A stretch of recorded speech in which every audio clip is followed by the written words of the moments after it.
নমস্কার। আজকে রবিবার। আজকে রান্না করব মুরগির মাংস। মুরগির মাংসটাকে ভালো করে ধুয়ে নুন মাখিয়ে জল ঝাড়াতে দিয়েছি। নতুন আলু দিয়ে মুরগির মাংস রান্না করব। আলুগুলো নুন আর হলুদ মাখিয়ে রেখে দিয়েছি। আলুগুলো লাল করে ভেজে নেব। তেলে দিয়ে দিলাম আলুগুলো লাল লাল করে ভেজে নিয়েছি। এই তেলের মধ্যে রান্নাটা করব। ফোড়ন দেবো গোটা জিরে, গোটা গরম মশলা, তেজপাতা, শুকনো লঙ্কা। পেঁয়াজগুলো একটু লাল করে ভেজে নেব। পেঁয়াজগুলো একটু লাল করে ভাজা হয়ে গেছে। এর মধ্যে চিকেনগুলো দিয়ে দেবো। চিকেনগুলো একটু ভাজা করে নিলাম। এর মধ্যে এবার মশলাগুলো দিয়ে দেবো।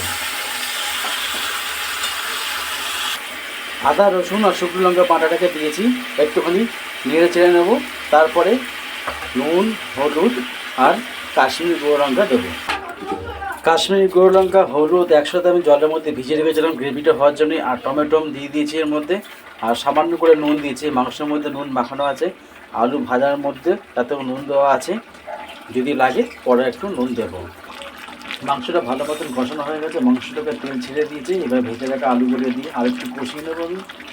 ভেজে রাখা আলুগুলো দিয়ে দিয়েছি মাংসের মধ্যে। আর একটুখানি কষিয়ে নিয়ে অল্প করে জল দেবো একটু। মাংসটা ভালো মতন কষানো হয়ে গেছে আলুর সাথে।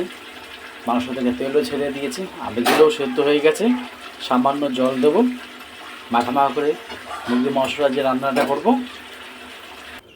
আলুটা সেদ্ধ হবে, মাংসটা একটু সেদ্ধ হবে, জল দিয়ে দিয়েছি। আর একটু হালকা গা মাখা করে মাংস থেকে রান্না করব।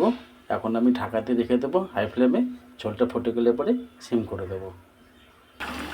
আমাদের নতুন আলু দিয়ে মুরগির মাংসটা গা মাখা করে রান্নাটা হয়ে গেছে। আপনারা এইভাবে করে খাবেন, ভালো লাগবে খেতে। যদি ভিডিও ভালো লাগে লাইক, শেয়ার, সাবস্ক্রাইব, কমেন্ট জানাবেন। আজকের ভিডিও এখানে শেষ করলাম। নমস্কার।